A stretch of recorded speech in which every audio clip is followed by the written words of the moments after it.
నేటి రాశి ఫలాలు. మకర రాశి వారికి ఈరోజు కుటుంబ సభ్యులతో మాట పట్టింపులు కలిగే అవకాశం కనిపిస్తుంది. చేపట్టిన పనులన్నీ కూడా మరింత మందకొడిగా సాగుతాయి. ఇక ఎవరైతే దూర ప్రయాణాలు చేస్తున్నారో వారికి ఆ ప్రయాణాలు ఆకస్మికంగా వాయిదా పడే అవకాశం కనిపిస్తుంది. వృత్తి ఉద్యోగాలలో ఎవరైతే ఉన్నారో తమ యొక్క సహోద్యోగుల ప్రవర్తన కొంత మానసిక ఒత్తిడిని కలిగిస్తుంది.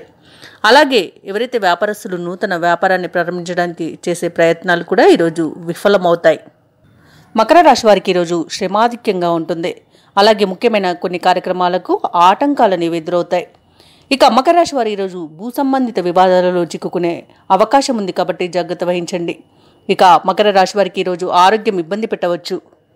మకర రాశి వారికి ఈరోజు బంధువుల నుండి మిత్రుల నుండి విమర్శలు అనేవి వస్తాయి. ఆదాయం ఆశించిన రీతిలో ఉండదు. కొత్త రుణాల కోసం ప్రయత్నాలు చేస్తారు. ఇక దేవాలయాలను సందర్శిస్తారు. దేవాలయాలను సందర్శించినప్పుడు మీరు ముఖ్యంగా గుర్తుంచుకోవాల్సింది మీ ఇష్టదైవ ఆరాధన అనేది మీకు మంచి చేస్తుంది కాబట్టి తప్పకుండా ఆ దిశగా ప్రయత్నించండి. వ్యాపార వాణిజ్యవేత్తలు ఎవరైతే ఉన్నారో వారి యొక్క వ్యాపార లావాదేవీలలో గందరగోళ పరిస్థితులు నెలకొంటాయి. ప్రభుత్వ ఉద్యోగస్తులకు శ్రమ తప్ప ఫలితం అనేది కానరాదు.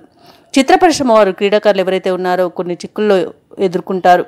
విద్యార్థులకు కష్టానికి తగిన ఫలితం కనిపించదు. ముఖ్యంగా మకర రాశిలోని మహిళలకి ఆరోగ్యపరంగా చికాకులు ఎదురవుతాయి. వైద్య సంప్రదింపులు అవసరమవుతాయి. అలాగే ఈరోజు మకర రాశి వారికి అదృష్ట రంగులు ఆకుపచ్చ మరియు తెలుపు, ప్రతికూలమైన రంగు పసుపు. ఈరోజు మకర రాశి వారు వెంకటేశ్వర శతనామావళిని పఠించడం వలన మంచి శుభ ఫలితాలను పొందుతారు. అలాగే పనులలో వచ్చే ఆటంకాలను తొలగించుకోగలుగుతారు.